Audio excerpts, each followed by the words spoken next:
So here we are again back down by the river, and you can probably hear the ravens in the background. Unfortunately, there's a few dead little paddy melons on this road every day. Well, you see it all over the roads in Tasmania. The dead wildlife, in quotes. It's very sad. Anyway, so yesterday I was talking about government stable coins, the ones that the government of the United States intends to bring in to create a cashless society, and also that there are other governments all over the world that want to do the same, and so I was going to share a little clip about stable coins with you from Kitco News with a guy who works for a gold company in Switzerland. He expresses his concerns about a government-issued stable coin that will replace cash, and how the governments will have control over people's, income, what they do with their money, where they spend it, how they spend it, how much they spend, etc. And they can just kind of pause your supply in your bank account, or basically withhold it for as long as they want if they're not happy with where you're spending your money. That's kind of the ultimate control. I mean, governments use financial control these days like a weapon, like they did with WikiLeaks, when they basically, I think, instructed Visa and MasterCard and to not allow any payments to WikiLeaks, and that was sort of a little glimpse into the future of what governments could do if they actually had direct control of money, and they didn't even have to involve any other institutions in controlling the sort of any donations towards somebody that a group or an organization or journalists who they feel is interfering or embarrassing them with their war crimes being exposed, etc. So that's something that I'm sure they'll be wielding like a weapon in the future if there's any independent journalists who are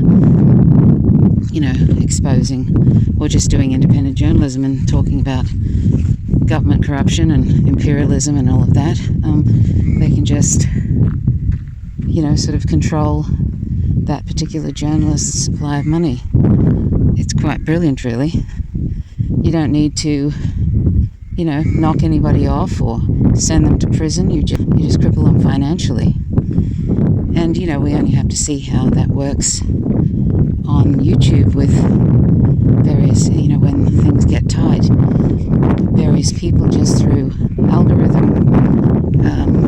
the algorithms work, people can see that, when they talk about certain topics that the US national security state doesn't want you to be talking about, things like that algorithms don't look favorably on it, and people get less exposure on their YouTube channel, and eventually suffocated if you continue to do it. It's a great sort of way of punishing people and training them, Pavlovian, to sort of self-regulate, to self-censor, and it works. I know that every time I put out something about Palestine, or anything basically that I put out, because it's all pretty much anti-imperialist, each time you do it, you get put on probably a different list, and eventually you'll probably be put on the most suppressed algorithm that there is, and you'll remain there. They'll just write you off, and I think that's probably how it goes, but everything is so opaque. You don't know how they regulate these, how they sort of administrate these kind of things, but I can imagine. Let's talk about that, seeing as we've touched on the idea of CBDC, central bank digital currencies, which, to remind our viewers, is essentially fiat currency, which is programmable and on the blockchain and digital, and the government can see every single transaction that you make and can also program the currency potentially to work or not work in certain circumstances. Now, there is a theory out there, and you and I talked about it a little bit offline, that perhaps this is, if not a pretext, then a way that the system comes crashing down, and this is what leads to CBDCs being ushered in. Explain that. You know, again, we've talked a lot about the yin and the yang of central bank digital currency. You get the official narrative, which is all warm and fuzzy. And it's true. It's a much more efficient payment system. It's a much more efficient settlement system. And that's how the Fed and the IMF and the BIS have promulgated it and promoted it. And what they're not telling you is it's an incredibly good surveillance system. And you can turn off your assets, you know, and it's a prelude to a cashless society. It's a way to attack Bitcoin. It's all kinds of other darker motives there, but that will not come out by the Fed or by Powell. And Powell promised that it would not replace cash and it would not affect privacy rights. And that may be true under Powell. But who knows what it's going to be 5 minutes from now, 5 years from now, under a different regime, under different circumstances. They can move the goalposts whenever circumstances or national security warrant it, as you saw Trudeau do in Canada. They can create a national emergency, which is the easiest thing, national security. It's the panacea for whatever they want to do. And so the darker side of central bank digital currency is it's an invisible way to not only survey how you spend, to control how you spend, or even shut off how you spend. I'm not saying we're there yet. The question is, was this crisis engineered to grease the wheels for CBDC? I doubt it. I don't think Powell's that draconian and dark. There's some who might think that. But it's certainly an opportunity. It's an opportunity to push the narration that, well, boy, if we had central bank digital currency, we could certainly fund banks like SVP and Silvergate, et cetera, faster. This would make the payment systems more efficient. Crises like Silicon Valley Bank tell us why we need central bank digital currency, and we're going to do this.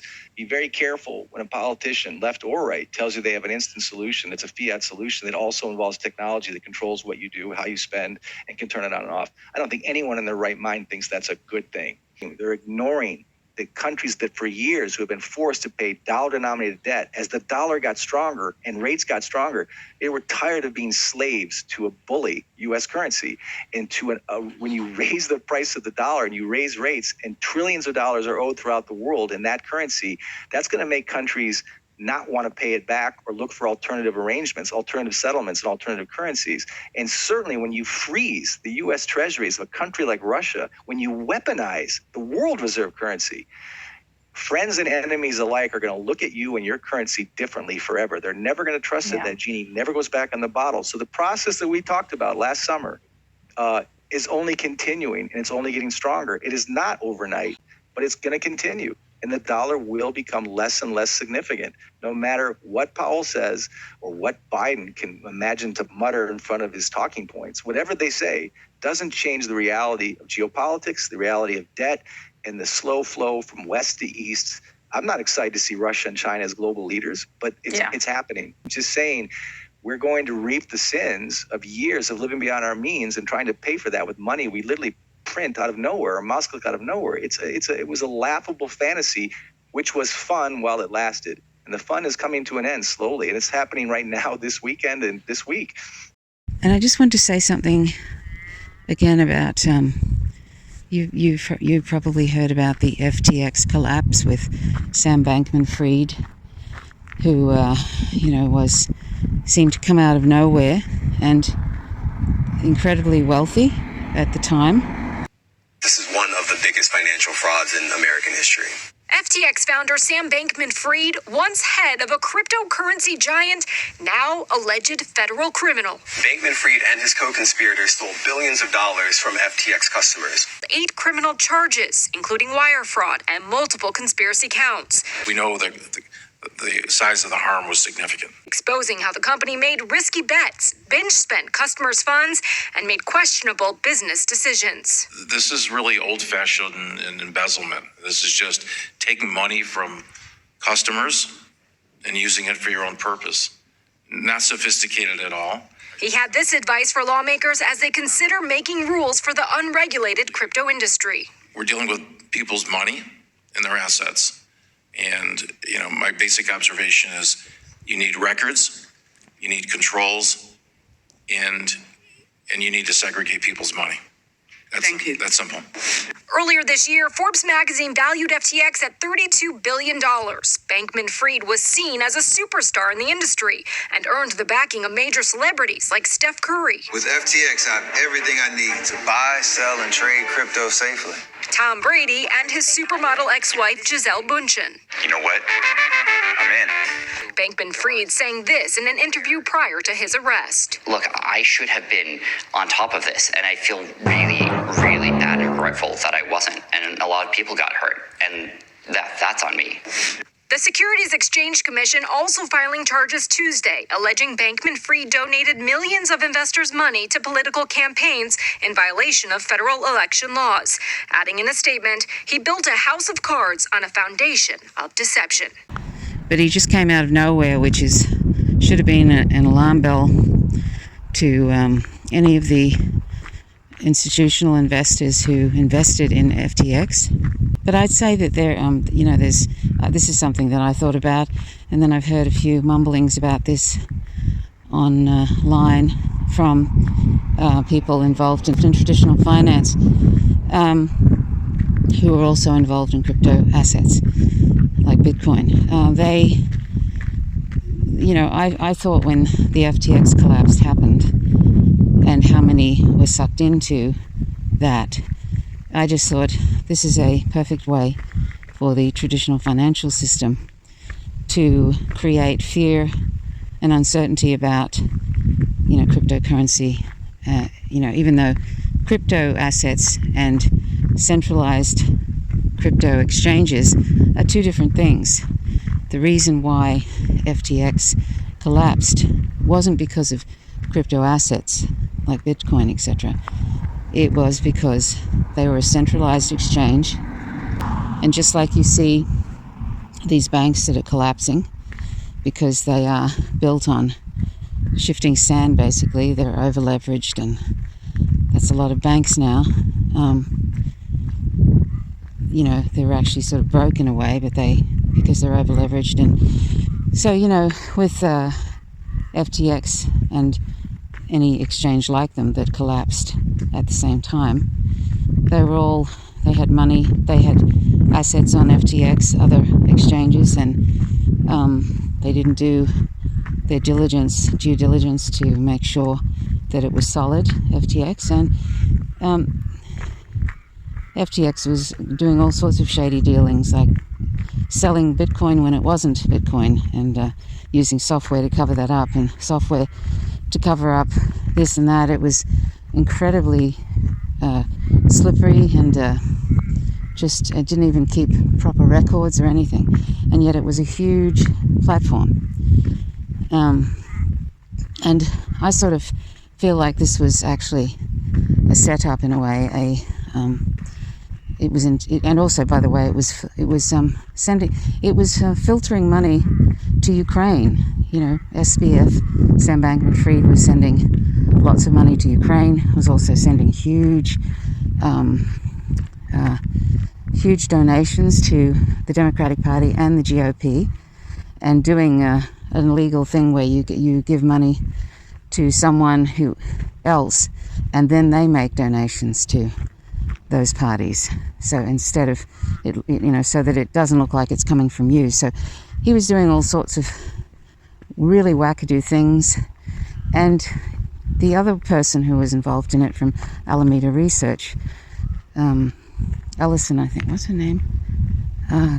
Catherine, her name's gone out of my mind, Catherine Ellison or something like that. I mean, she looks like she couldn't be left in charge of a candy shop, basically. I mean, she doesn't look like somebody who could be in control of $1 billion company. Not at all. Not even remotely. And in fact, when you hear how Sam Bankman-Fried was talking, it doesn't look like he should be in control of much either. I mean, they really and truly, they were, as someone put it, as Mark Yusko put it from Morgan Creek Investments, they were useful idiots to a much bigger scheme. And I think that's true. I think the traditional banking system has been very worried about crypto assets. Because crypto assets, you can, like for example Bitcoin, you can do a peer-to-peer transaction. You don't need any middle person, and the middle person being the banks. It can be instantaneous, and also the fact that Bitcoin is decentralized, so you can't mess with it. No government can mess with it, and it's also a scarce asset. There's only 21 million Bitcoins, and it's always going to be a fixed amount. Does anybody want to debate me on this? Does anybody challenge this? That the only reason that they shut down Signature Bank was to screw over crypto. It's no coincidence that Silvergate and Silicon Valley Bank also got wrecked because they were also very crypto friendly.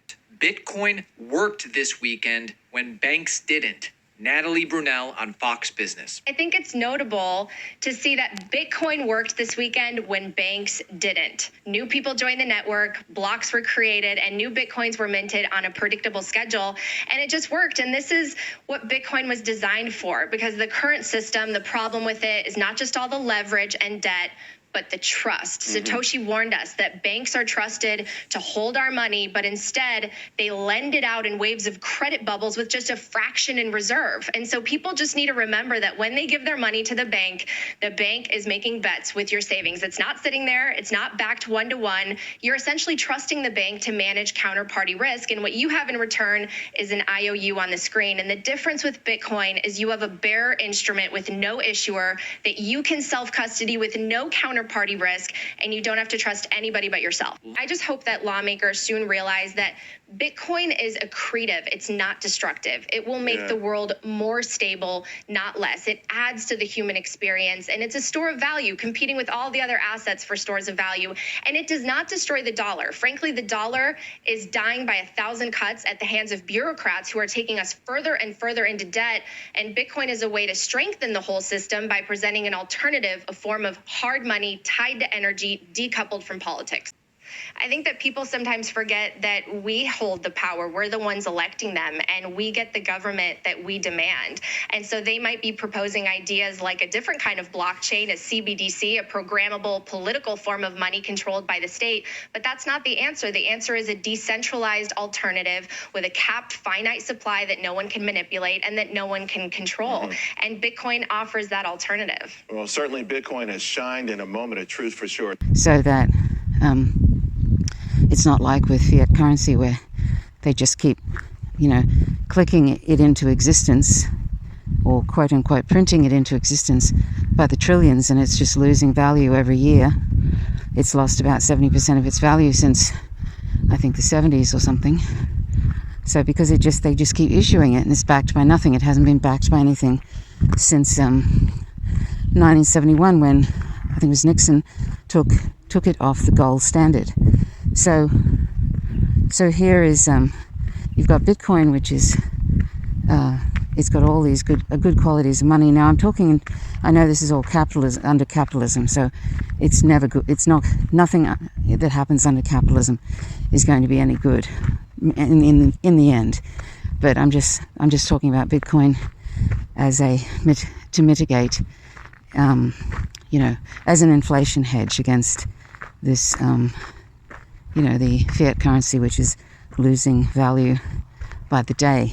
And by the way, this is not financial advice. This is just my own thoughts about it.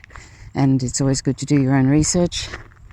But, so the traditional banking system is very, very wary of Bitcoin because they know it is an excellent store of value, an excellent deflationary hedge, and it will also be very, very valuable in years to come. At the present time, it's very volatile, but that will change. At the present time, it is heading down with the stock market, because the stock market is about to be in the obvious recession at the end of the second half of this year, and so Bitcoin will go down with that. But eventually, Bitcoin will separate from the general stock market, and it also will be seen by many, and already is being seen that way by people who are fleeing these various banks that have crashed, like Silvergate, and Silicon Valley Bank, and those other banks. A lot of those people have moved into Bitcoin for safety, right? Now Bitcoin's likely to go down to 10,000 USD in the coming months. That'll be the low, and then it will head on up slowly at first, and then it will increase in value. And by 2030, many business people expect Bitcoin to be worth 1 million USD. So, and it's likely to increase even after that because of its scarcity and because it's decentralized and can't be messed with. So,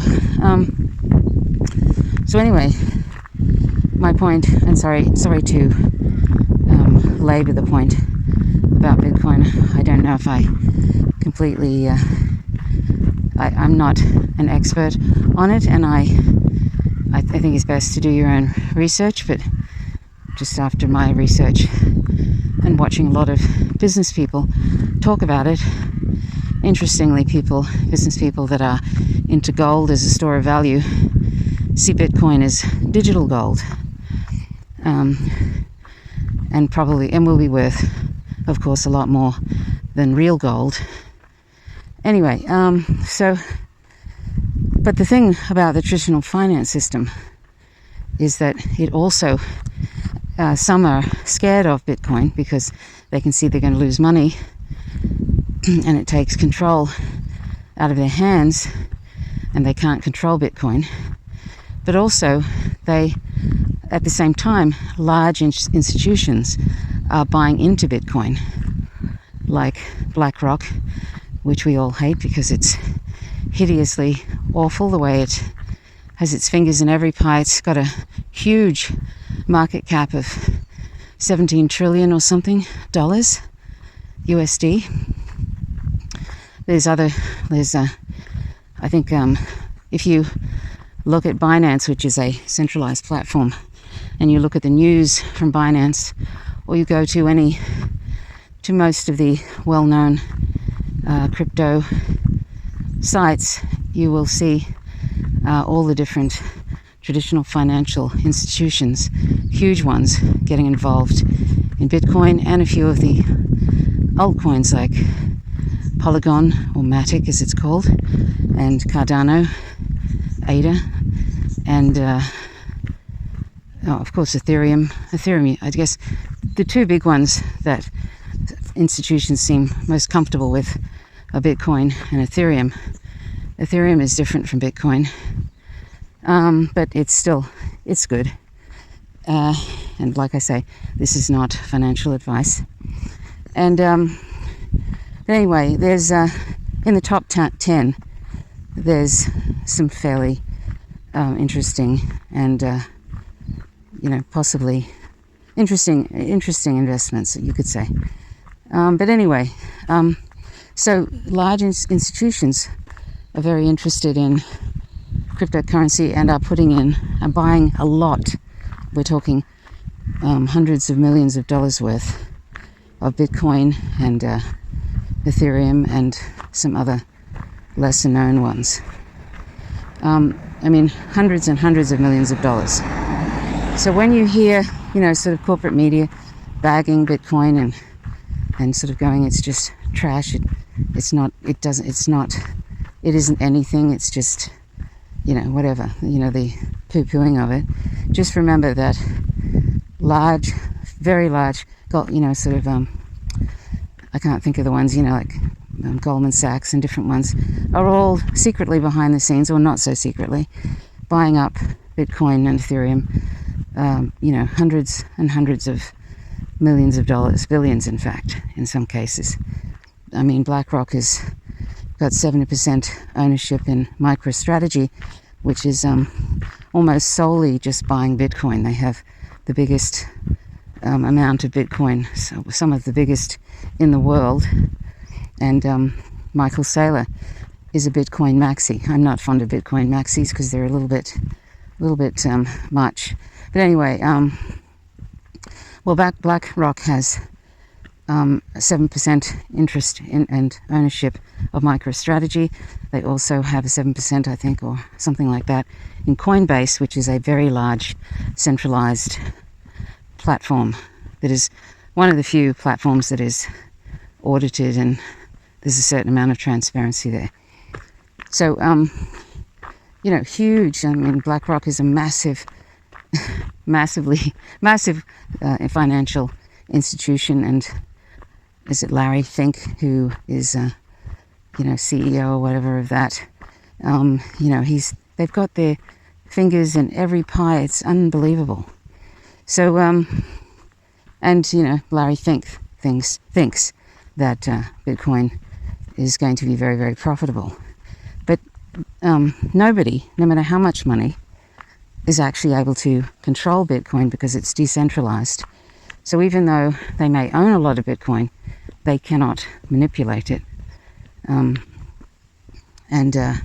they can't stop it either. They can't pause it because it is so decentralized. And so there are a lot of big financial institutions, huge ones, that see the value of Bitcoin and see that it is going to be worth a lot in a few years. You and I had a conversation probably 2 years ago, talked about Bitcoin going to $500,000. You still in the same place?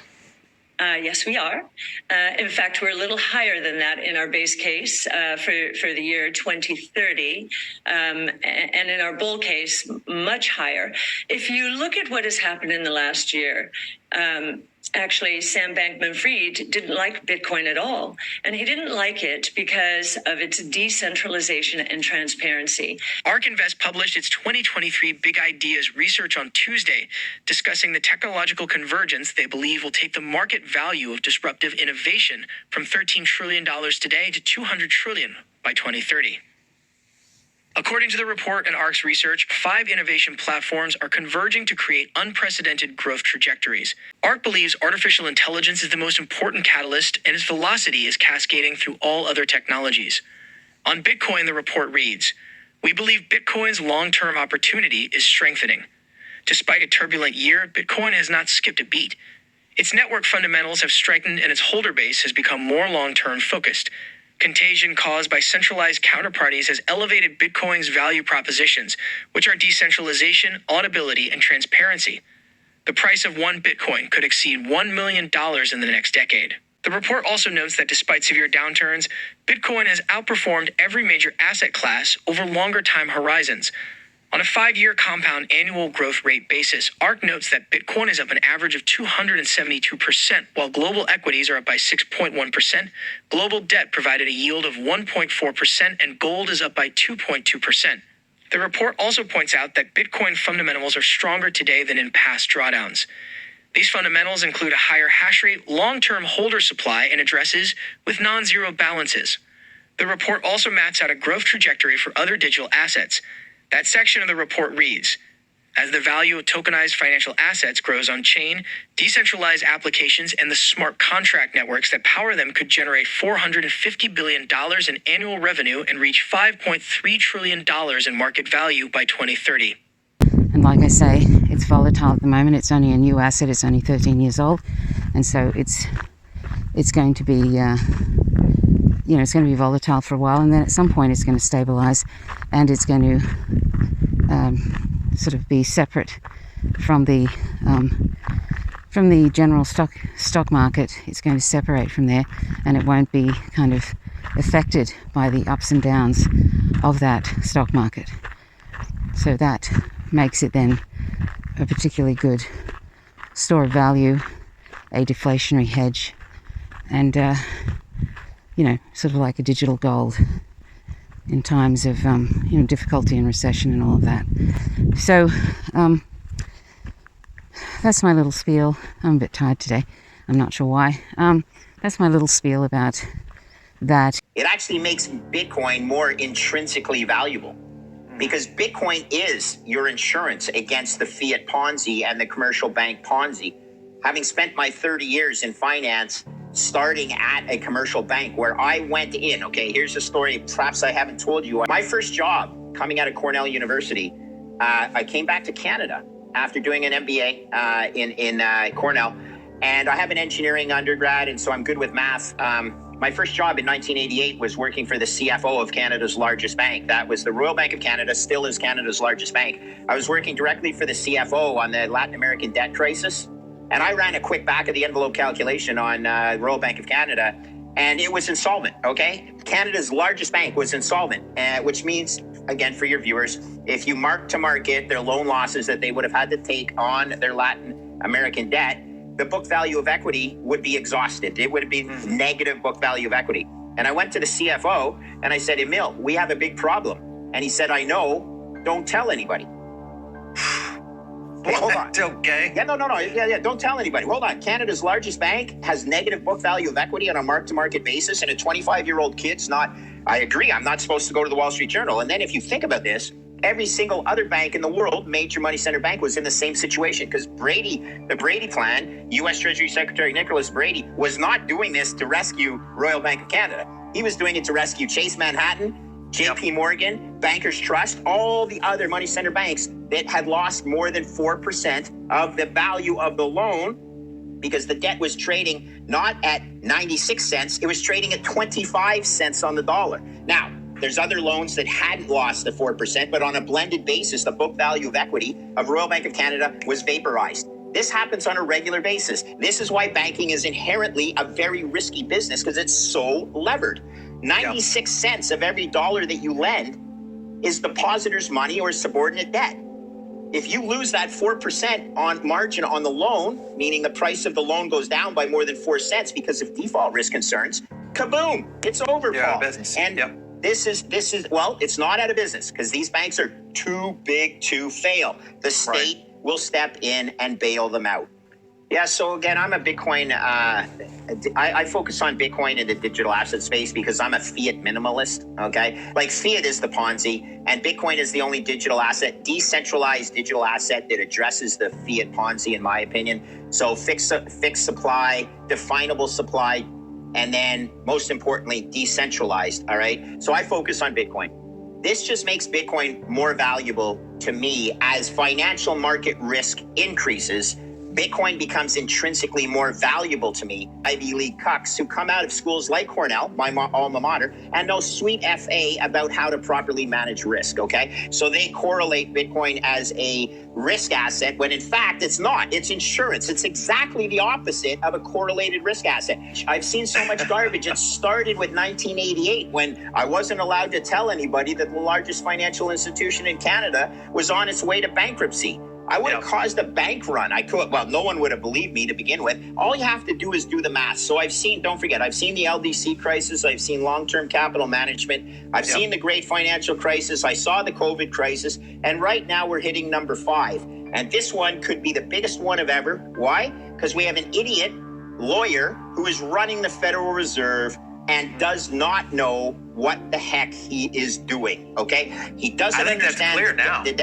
Yeah, it's clear now. Inflation's transitory. Inflation is not transitory. Inflation is going to be higher for longer. Interest rates are going to be higher for longer. This guy is it's like herding cats. You cannot put his thought process. His thought process changes every single, for every opportunity. That is extremely dangerous. The Fed policy is very misguided. Let me tell you why. This month is the 3rd anniversary of the COVID crisis, March 2020.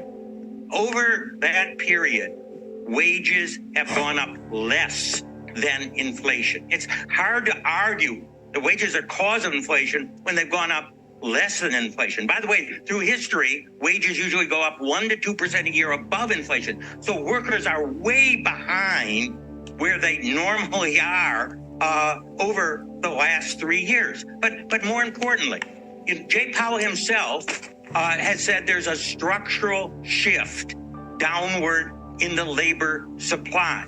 Well, listen, Economics 101 says if there's a reduction in supply, we have to increase the real wage to clear the market. I mean, it is not the job of the Fed to offset a supply side shift. They control aggregate demand. So I think they're focused just on how tight is the labor market. Suddenly a maniacal type of a focus is the wrong way to go about it. You got to tell the truth, okay, Paul?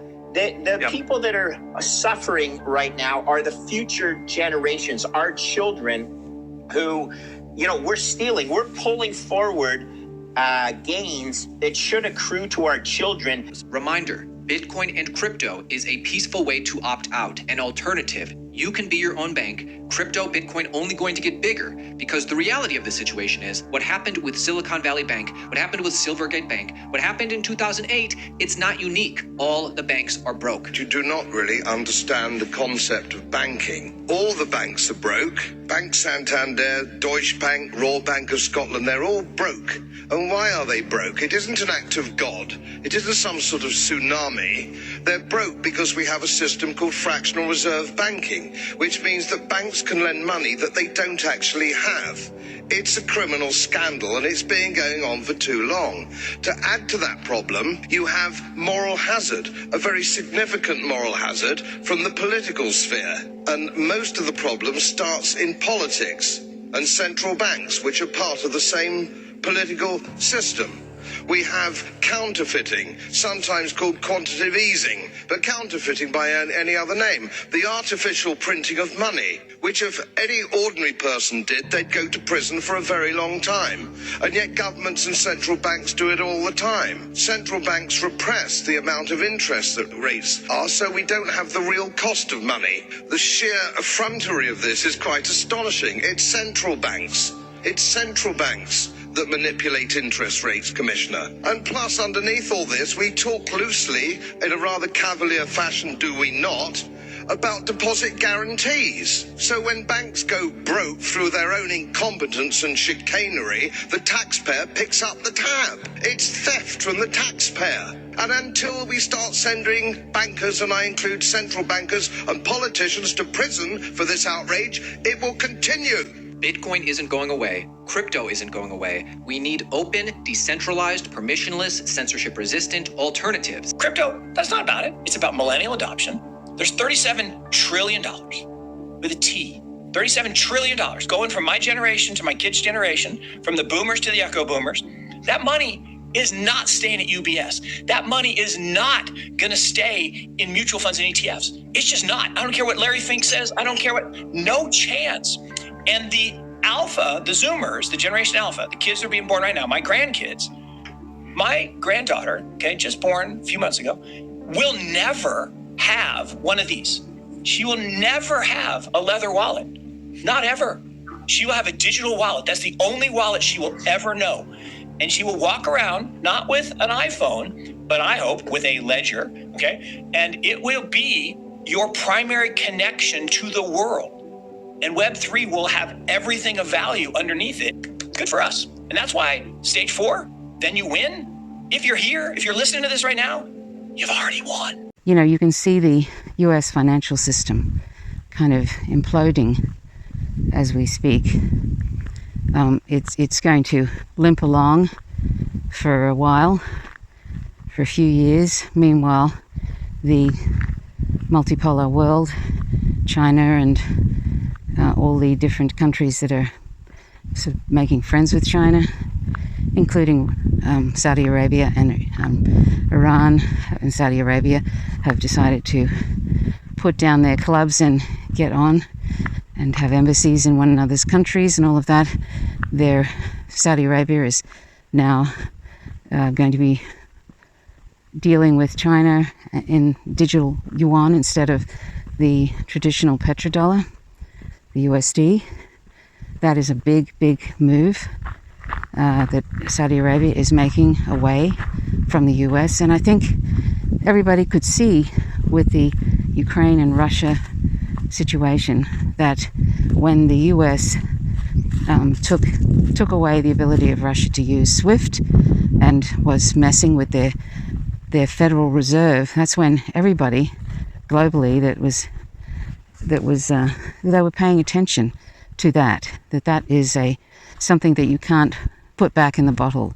It's a a ding that can't, it's a bell that can't be unrung, basically. So nobody, I think, not that they ever should have, feels safe, with the US when they can see that they can mess so massively with their financial system in their country. And so that is actually, the US have stabbed themselves a bit in the head with that move, thinking they were being very clever and the usual bully that they are. But it actually backfired because Russia's economy is much stronger than it was before the war began. So the US, it completely backfired, and with their saber rattling toward China, China can see that the US is hell-bent on a hot war with them, and so China, according to the Global Times, is it's looking very much like they have just resigned themselves to that the US is going to...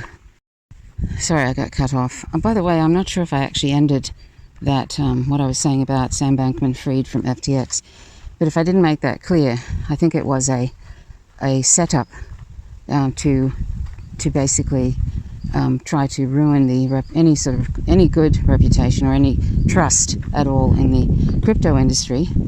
And yes, there's a lot of problems with a number of those exchanges not being regulated, but I think that's the intention, is to leave them unregulated so that there will be more of that kind of thing happening in smaller degrees, so that people want to buy crypto assets via banks.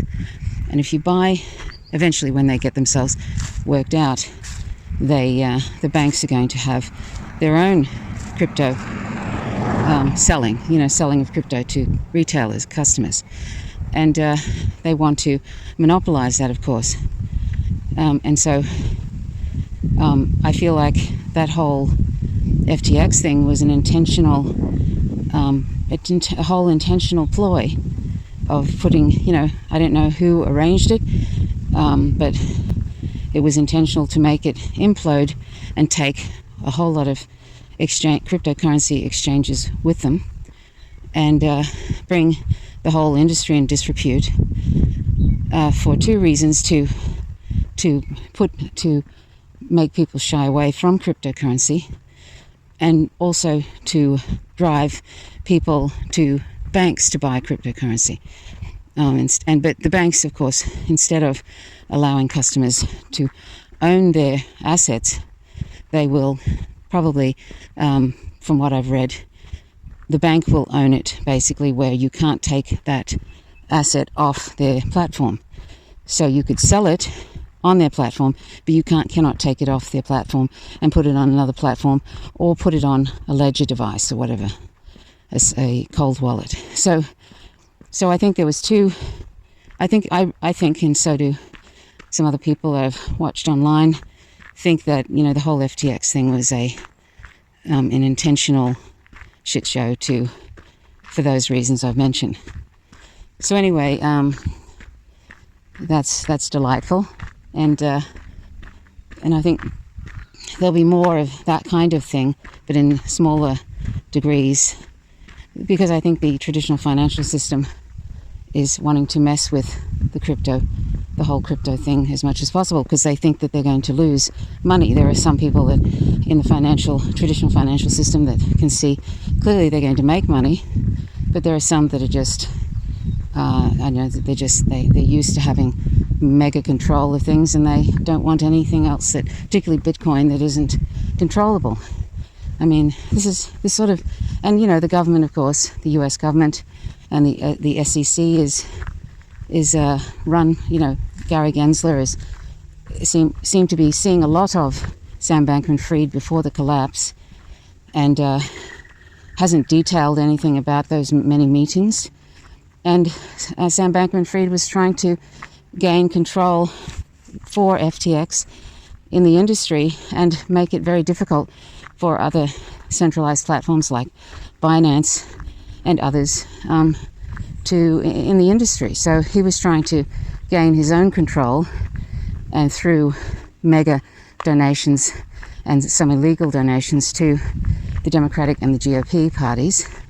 By the way, there are people in those parties are quite crypto friendly and can see the value in that, either party. Even people as odd as, what's that guy's name that looks like Count Dracula on Sesame Street? I can't think of his name. The Christian guy. He's even into it. So anyway, so that's what I meant to say, if I didn't spell that out, that I think the whole FTX thing was like a grenade, that they just waited for the right time and then they pull the pin and watch it all fall down. And they didn't care how many retail investors lost their money, you know, their hard-earned money. They didn't care, as usual, don't care. And they don't care who got hurt in that.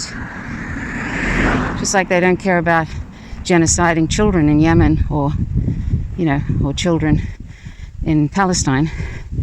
They just don't care. So, you know, if a bunch of people lose their savings and whatever.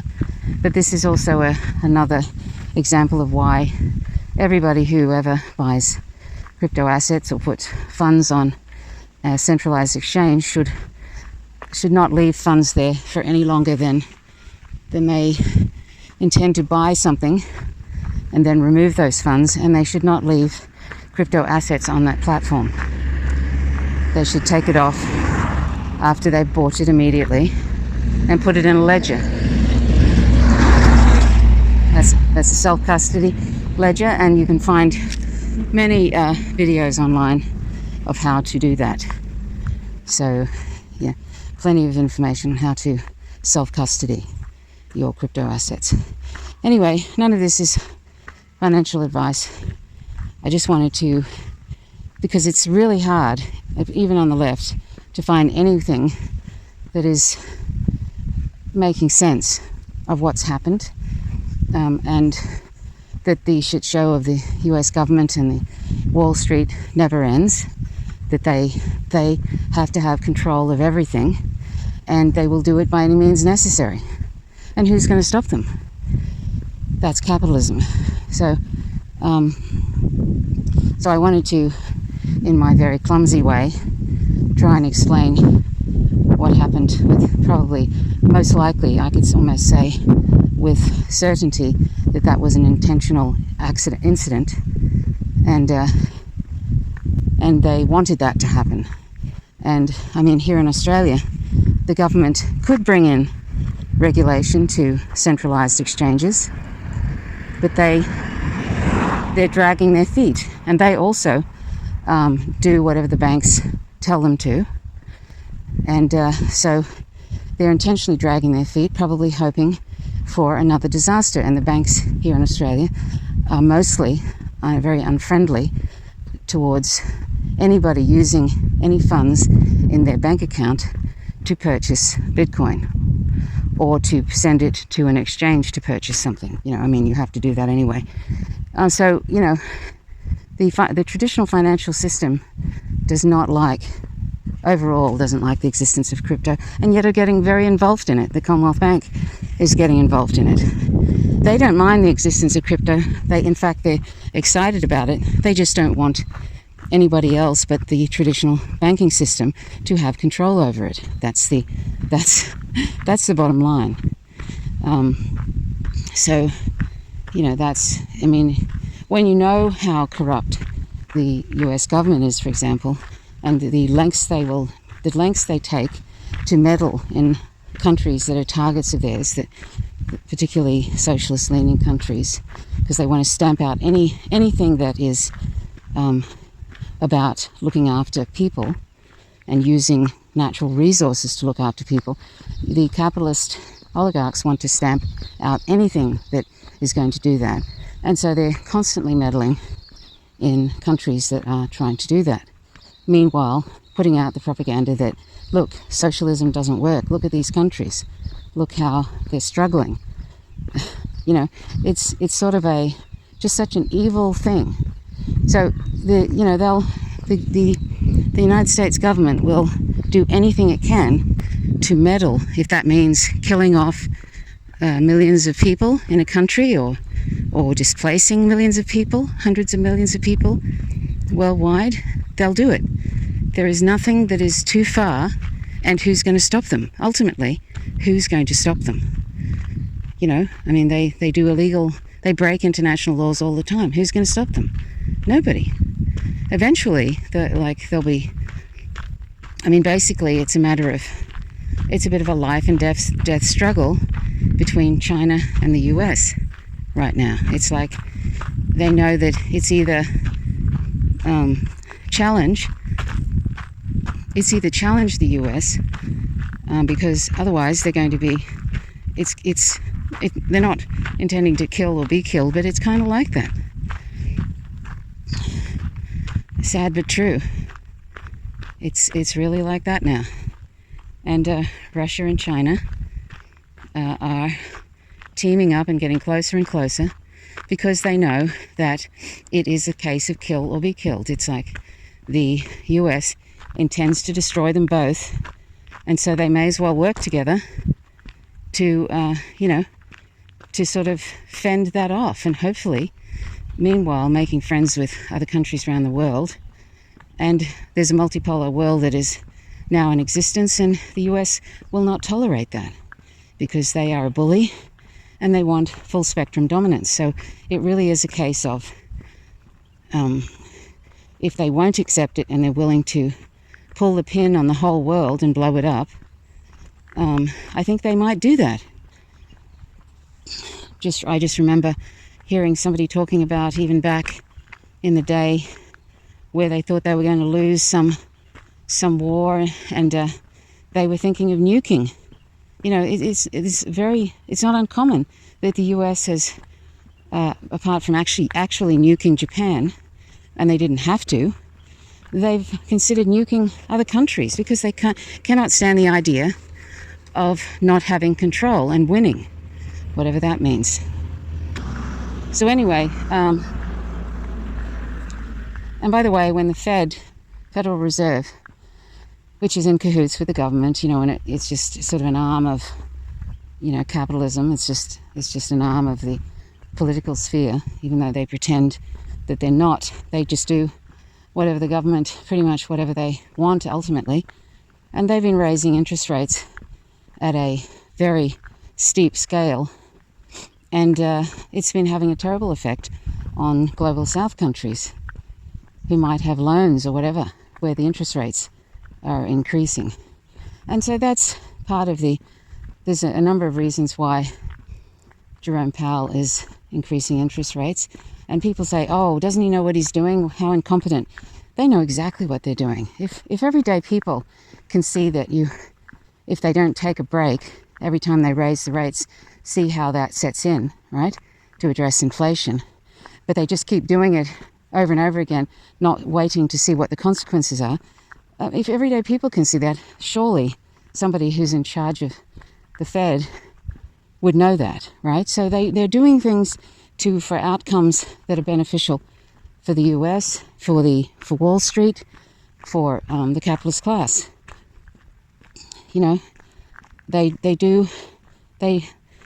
actions are, you know, about ultimately lining the pockets of the biggest, the biggest institutions and the capitalist class in general. So, it's only it's smaller banks, and there's a lot of banks now that they're leveraged to the high hilt. They go on about crypto industry. The banking industry there's a lot of zombie banks out there that are leveraged to the high hilt. There's a lot of them are sort of just using customer funds for shifty dealings and leveraging and all sorts of things. It's sort of, the whole thing is a sort of house of cards, as one can see. When one goes down, it pulls a bunch of them down. And all this interest rate raising has contributed to this as well.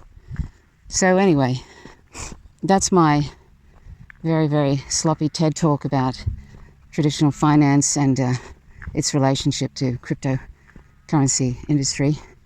I probably said things that are not entirely correct, but that's the overall that I think. You can look into this yourself, and not through corporate media, not through Yahoo Finance or Bloomberg, not through CNBC or, Forbes or anything, because they just, put out the capitalist line and, try and look for smaller financial sources like Kitco News and that kind of thing. I'll leave a link to 2 or 3 different places. Now, I'm not saying everything that Kitco News says is correct, or they have some right-leaning people on there that are complete capitalists. Most of them are capitalists, right? But if you want to understand some of it, that's probably one place to go. And you have people that are on there that don't like Bitcoin or don't understand it, and then there are people who love it, think it's great. So, it's sort of like that. You've got to just look at a whole bunch of sources and then try and get an overall view of it, because it's so hard to find real information now about anything. Anyway, that's my rave for today. I hope if you weren't interested in any of that, you just skipped it. It's probably the last time for a while I'll be talking about this. So anyhow, if somebody hasn't told you today that they love you, I love you. And we should all be kind to each other. Try and be in the present moment, because that's where reality is. That's where peace lies. If you're not vegan, please go vegan. It'll be one of the best things you've done in your life. And it's important for non-human animals because they're not our property. If we want a peaceful planet, we have to be peace, and that means we have to stop ingesting violence and stop getting other people to murder and torture sentient beings for us. Anyway, thanks for listening. My name's Trish Roberts. You're watching Faint Signals from Vega. Till next time, bye for now.